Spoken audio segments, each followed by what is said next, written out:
बार फिर से देश के कई हिस्सों में मंदिर मस्जिद विवाद शुरू हो गया है। वाराणसी का काशी विश्वनाथ मंदिर और ज्ञानवापी मस्जिद विवाद, मथुरा में कृष्ण जन्मभूमि और शाही ईदगाह मस्जिद विवाद, संभल मस्जिद और हरिहर मंदिर विवाद, और अब तो इस लिस्ट में राजस्थान की मशहूर अजमेर शरीफ दरगाह भी जुड़ गई है। यहाँ हिंदू पक्ष का दावा है कि इस जगह पर जहां अभी ख्वाजा मोइनुद्दीन हसन चिश्ती की दरगाह बनी है, वहां पहले शिव मंदिर मौजूद था। यही नहीं, हिंदू पक्ष की ओर से यह भी दावा किया गया कि यहाँ एक सरस्वती मंदिर और संस्कृत विद्यालय भी था, और हिंदू मंदिरों के अवशेष आज भी दरगाह के इमारत में देखे जा सकते हैं। ये हिंदू पक्ष का दावा है। तो इस मुद्दे पर इतिहासकार क्या कहते हैं, ये जानना बेहद जरूरी हो जाता है। बताते चले कि फिलहाल ये मामला अजमेर की जिला कोर्ट में चल रहा है। हालांकि कोर्ट अपना फैसला सुनाएगी ही, लेकिन इतिहासकार का इस मुद्दे पर क्या रुख है, ये जानना बेहद जरूरी हो जाता है। जाने माने इतिहासकार सैयद इरफान हबीब के मुताबिक दरगाह का इतिहास और कहानी शुरू होती है 12वीं सदी से। 12वीं सदी में फारसी स्कॉलर मोइनुद्दीन हसन चिश्ती ईरान के शहर सिस्तान से भारत आए। शुरुआत में वो दिल्ली में रुके। उस समय दिल्ली पर गुलाम वंश के शासक सुल्तान इल्तुतमिश का राज चल रहा था।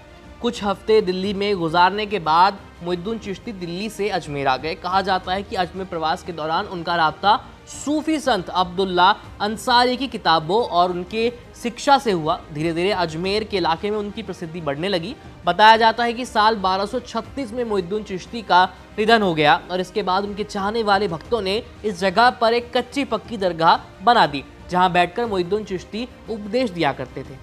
साल 1530 में सत्ता में आने के बाद मुगल शासक हुमायूं ने पुरानी दरगाह की जगह नई दरगाह का निर्माण कराया। 1556 में जब हुमायूं का बेटा अकबर गद्दी पर बैठा, तो उन्होंने हर साल इस दरगाह पर जाने की परंपरा शुरू कर दी। साथ ही दरगाह को और ज़्यादा विस्तार दिया।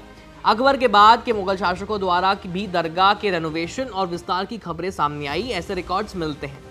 और तब से लेकर ये दरगाह सूफी इस्लाम का बड़ा केंद्र बन चुकी है। ना सिर्फ मुस्लिम समुदाय के लोग, बल्कि बाकी धर्मों से जुड़े लोग भी यहाँ आते हैं।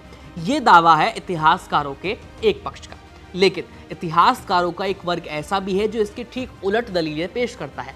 प्रोफेसर माखन लाल कहते हैं कि क्या दरगाह से पहले वाकई वहाँ कोई मंदिर था? इसके लिए हमें इस्लामिक रिकॉर्ड्स चेक करनी चाहिए। सबसे पहला सबूत मिलता है तारीख फरिश्ता में। फारसी में लिखी इस किताब के अंग्रेजी अनुवाद में साफ तौर पर लिखा गया है कि 1192 में मोहम्मद गौरी के आदेश पर मंदिर तोड़ा गया। इसके 3 से 4 साल बाद गुलाम वंश के शासक कुतुबुद्दीन के आदेश पर उस जगह मस्जिद बनवाई गई। तारीख फरिश्ता का यह अंग्रेजी अनुवाद इलियट एंड डाउडसन ने किया है, और इस अनुवाद पर आज तक किसी भी भारतीय इतिहासकार ने कोई सवाल खड़े नहीं किए हैं। प्रोफेसर माखन लाल ने एक और सबूत पेश किया। सीताराम गोयल के द्वारा लिखी Hindu temple what happened to them Islamic evidence नाम की एक किताब का हवाला देते हैं। वो इस किताब में सिर्फ उन सबूतों को लिया गया है जो इस्लामिक रिकॉर्ड्स में शामिल हैं, यानी जिन इस्लामिक रिकॉर्ड्स में मंदिर तोड़े जाने के बारे में बातें लिखी हैं, सिर्फ उन्हीं के बारे में यहाँ बात हुई है। इसमें हिंदू रिकॉर्ड्स को शामिल नहीं किया गया है इस किताब में। प्रोफेसर माखन लाल के मुताबिक इस किताब के ओरिजिनल एडिशन के पेज नंबर 36, 39, 60, 284 और 408 पेज नंबर पर अजमेर के हिंदू मंदिर को तोड़े जाने का जिक्र है। इसके अलावा भी कई पेज पर कई और जगह पर इस किताब के अंदर मंदिर तोड़े जाने की बात लिखी गई है। प्रोफेसर माखन लाल ये भी दावा करते हैं कि दरगाह की इमारत में आज भी हिंदू मंदिर के अवशेष देखे जा सकते हैं। ये आपने दोनों ओर के इतिहासकारों और उनके सबूतों को देखा और सुना, लेकिन हम इतनी जल्दी किसी निष्कर्ष पर नहीं पहुंच सकते। वो काम कोर्ट का है। दरगाह का सर्वे किया जाए या नहीं, इसके लिए अजमेर जिला कोर्ट के जज मनमोहन चंदेल ने 3 पक्षकारों को नोटिस जारी किया है। ये पक्षकार हैं केंद्रीय अल्पसंख्यक मंत्रालय, भारतीय पुरातत्विक विभाग यानी कि ASI और अजमेर दरगाह कमेटी।